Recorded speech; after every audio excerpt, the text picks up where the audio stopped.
pada topologi jaringan ini saling berhubungan sehingga menyerupai lingkaran. C. Topologi star. Setiap komputer pada jaringan akan berkomunikasi melalui sebuah node tengah. Keempat, routing pada jaringan komputer. Routing pada jaringan komputer merupakan sebuah mekanisme pengiriman paket data dari satu perangkat ke perangkat yang lain.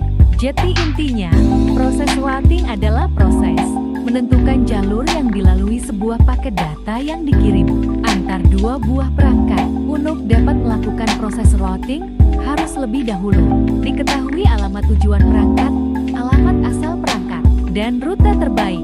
Rute terbaik biasanya merupakan jalur terpendek yang dapat dilalui. Konsep ini yang dikenal dengan istilah jalur terpendek. Komunikasi data pada ponsel. Komunikasi data merupakan sebuah mekanisme pengiriman dan penerimaan data dari suatu perangkat ke perangkat lain. Ketika menggunakan ponsel, baik untuk mengirim pesan atau chat, panggilan suara, koneksi internet, maupun mentransfer dokumen. Untuk dapat digunakan sebagai alat komunikasi, ponsel memerlukan suatu elemen jaringan seluler yang berperan penting sebagai pemancar dan penerima sinyal dari ponsel, yaitu BTS.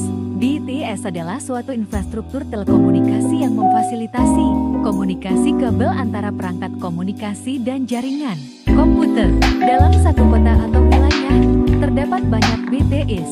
Ponsel akan dilayani oleh BTS yang ada di sekitarnya, terutama yang paling dekat jaraknya.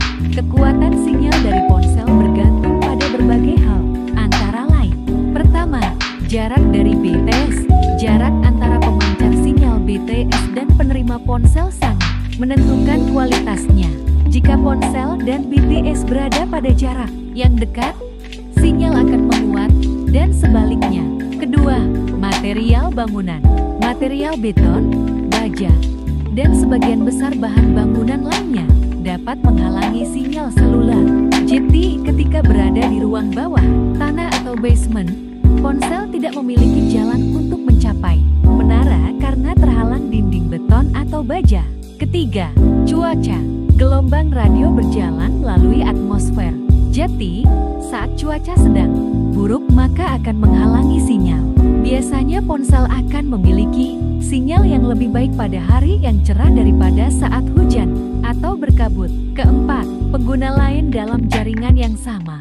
Menara seluruh hanya dirancang untuk menangani sejumlah koneksi tertentu pada saat bersamaan.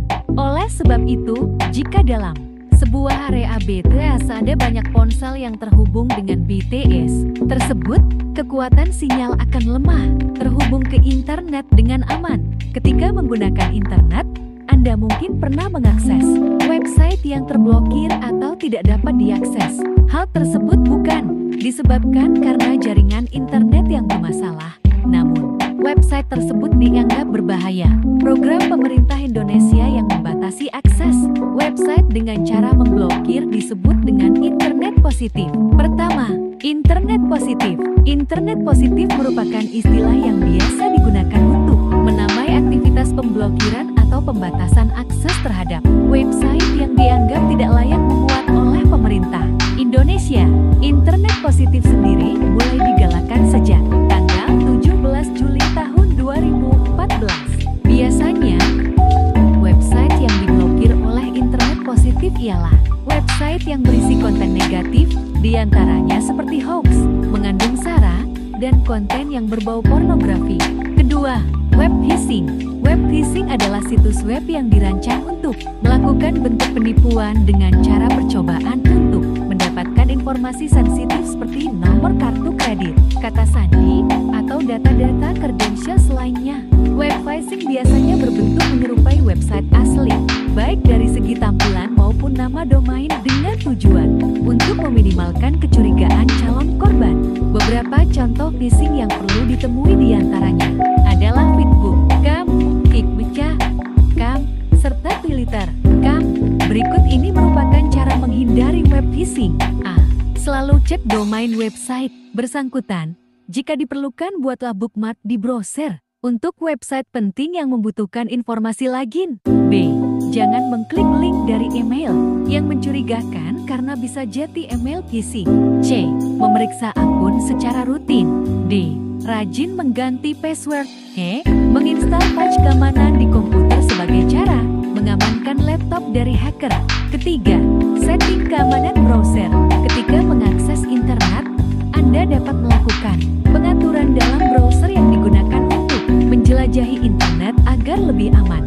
Ada banyak macam web browser yang memiliki fitur keamanan. Google Chrome menyertakan fitur opsional yang disebut penjelajahan aman untuk membantu melindungi pengguna dari phishing,